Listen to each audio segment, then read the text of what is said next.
আমাকে আগের থেকে পছন্দ করছি যে সামনের দরজা খুলেন না পিছের দরজা ডিম সে একটা খাইছে আমার একটা দিছে আমি তার চকিতে বসে কেটাবি সে বলছে করার কি আছে এখন করতে হবে না আমার তো স্বাধীনতা। পরিবারের মুখে হাসি ফোটাতে হাজার মাইল দূরে প্রবাসে কঠোর পরিশ্রম করেন অসংখ্য মানুষ, কিন্তু দীর্ঘদিনের সেই দূরত্ব কখনো কখনো পারিবারিক সম্পর্কে তৈরি করে জটিলতা, যার প্রভাব পড়ে পুরো পরিবারে। বরিশাল সদর উপজেলার চরমোনাই ইউনিয়নের ২ নম্বর ওয়ার্ডের মালিবাড়ি এলাকার একটি ঘটনাকে ঘিরে ঠিক এমনই এক আলোচনার জন্ম হয়েছে। আমার মামির সাথে সম্পর্ক আছে, আমার সাথে সেও আমার সাথে সম্পর্ক করে, আমিও করি।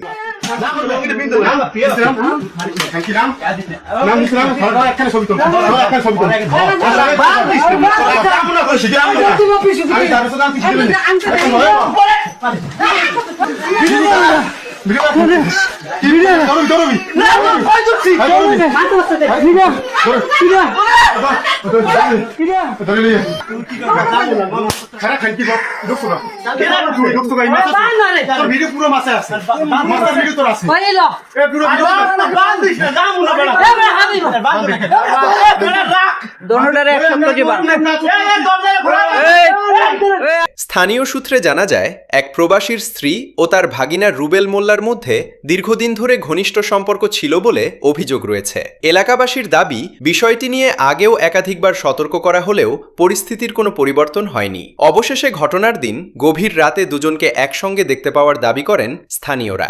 দুইটা ডিম নিয়ে আসেন, ঠিক আছে, দুইটা সেদ্ধ ডিম নিয়ে আসেন। আমি বলছি এত রাতে কি আমার জন্য সেদ্ধ ডিম নিয়ে কি বসে আছে?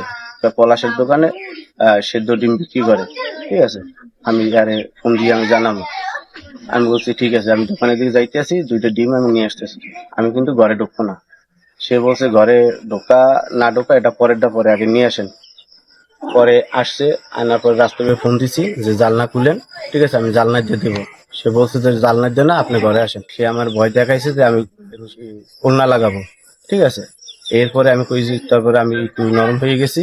নরম হওয়ার পরে বলছি যে সামনের দরজা খুলেন না পিছের দরজা খুলেন। পিছের দরজাতে আমি ঢুকতেছি।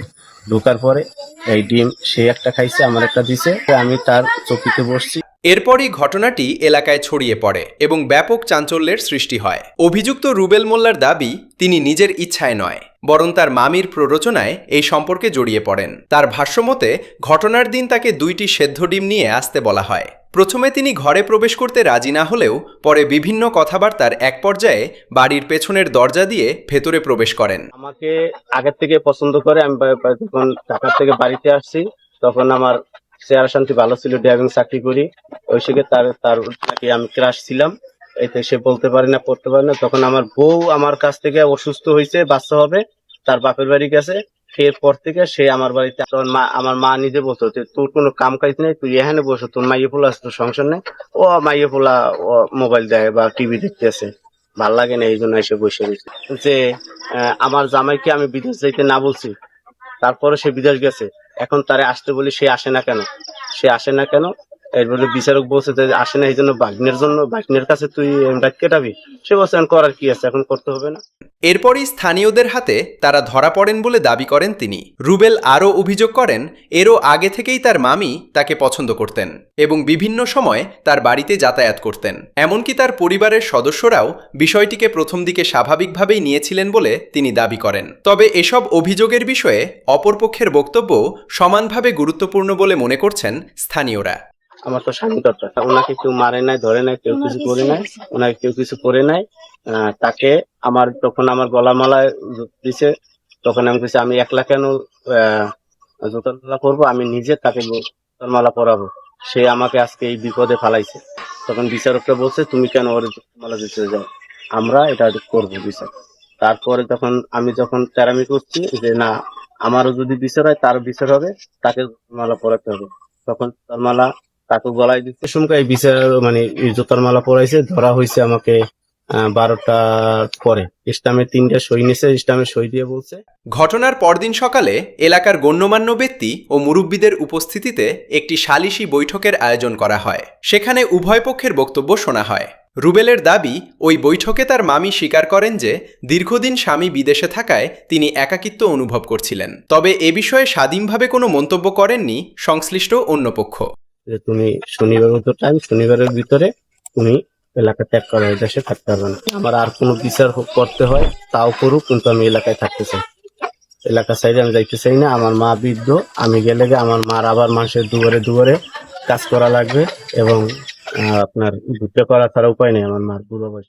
সালিশে রুবেলের বিরুদ্ধে সামাজিকভাবে শাস্তিমূলক ব্যবস্থা নেওয়া হয় বলেও জানা গেছে। একই সঙ্গে তাকে নির্দিষ্ট সময়ের মধ্যে এলাকা ছাড়ার প্রস্তাব দেওয়া হয়েছিল বলে অভিযোগ করেন তিনি। তবে বৃদ্ধ মায়ের দেখভালের কথা উল্লেখ করে এলাকা ছাড়তে অনীহা প্রকাশ করেন রুবেল।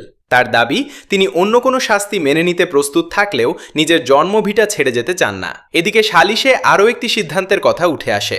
স্থানীয়দের ভাষ্যমতে প্রবাসী স্বামী 3 মাসের মধ্যে দেশে ফিরে আসবেন। এরপর তিনি স্ত্রীকে গ্রহণ করবেন কিনা সেই সিদ্ধান্তের ভিত্তিতেই পরবর্তী ব্যবস্থা নেওয়া হবে। বিচার হয়েছে যে স্বামী 3 মাসের ভিতরে আসবে, 3 মাস না আসা পর্যন্ত বাপের বাড়ি থাকবে।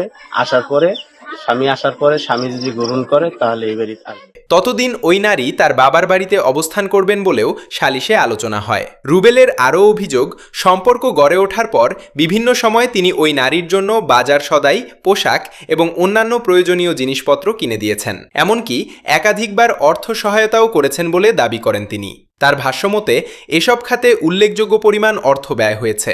তার ঘরের বাজার থেকে শুরু করে যা যা লাগতো, ছেলে মেয়ের জন্য যদি আমি 2টা কেক আনতাম, তার মেয়ের জন্য 2টা কেক আমার আনা রাখতো, এবং এমন করতে করতে আমার প্রায় 79,000 টাকা নিচে, সে শিকার পায় 17,000 টাকা। ঘটনাটি প্রকাশ্যে আসার পর পুরো এলাকায় শুরু হয়েছে ব্যাপক আলোচনা ও সমালোচনা। স্থানীয়দের একাংশ মনে করছেন, দীর্ঘদিনের পারিবারিক দূরত্ব, যোগাযোগের অভাব এবং পারস্পরিক বিশ্বাসের সংকট থেকেই এমন পরিস্থিতির সৃষ্টি হয়েছে। অন্যদিকে অনেকে বলছেন, এ ধরনের ঘটনার সমাধান সামাজিকভাবে নয়, আইনসম্মত ও দায়িত্বশীল প্রক্রিয়ার মাধ্যমেই হওয়া উচিত। এত মাড্ডি খাইছে, নাইলে বেড়া মাড্ডি এত খাতেনি। আর একজন যে ওই খাড়ির উপর বই রয়েছে, হ্যাঁ অন্যায় নাই। ওকে তারে নিয়ে মার্কেটে গেছি, সে মার্কেটে আমার সাথে গেছে। এই বিষয়ে মার্কেটে যাইয়া সে আমার কাছে 2,000 টাকা চায় যে শাড়ি কিনবে। শাড়ি কিনে আমি বলছি যে আমার কাছে টাকা নাই, আমি টাকা হিসাব করে নিয়েছি। সে এই কথা শুনে কইছে টাকা দিতে হবে, না হয় আমি রাস্তার দিকে গেলাম। সে বারবার খালি রাস্তার দিকে যায়, রোডের ভিতরে, গাড়ির ভিতরে যায়। তখন আমি দিশে বিশে না পাই, আমি 2,000 টাকা দিয়েছি শাড়ি কেনার জন্য। ঠিক আছে, আসছে শাড়ি কিনে নেয়, বলছে পরে কিনো। বিচার হয়েছে যে স্বামী 3 মাসের ভিতরে আসবে, 3 মাস না আসা পর্যন্ত বাপের বাড়ি থাকবে। স্বামী আসার পরে স্বামী যদি গ্রহণ করে তাহলে এই বাড়ি আসবে। পুরো ঘটনাকে কেন্দ্র করে এখনও এলাকায় নানা আলোচনা চলছে। তবে অভিযোগগুলোর বিষয়ে সংশ্লিষ্ট সকল পক্ষের বক্তব্য এবং প্রয়োজনীয় তদন্তের মাধ্যমে প্রকৃত সত্য উদ্ঘাটনই সবচেয়ে গুরুত্বপূর্ণ বলে মনে করছেন স্থানীয় সচেতন মহল।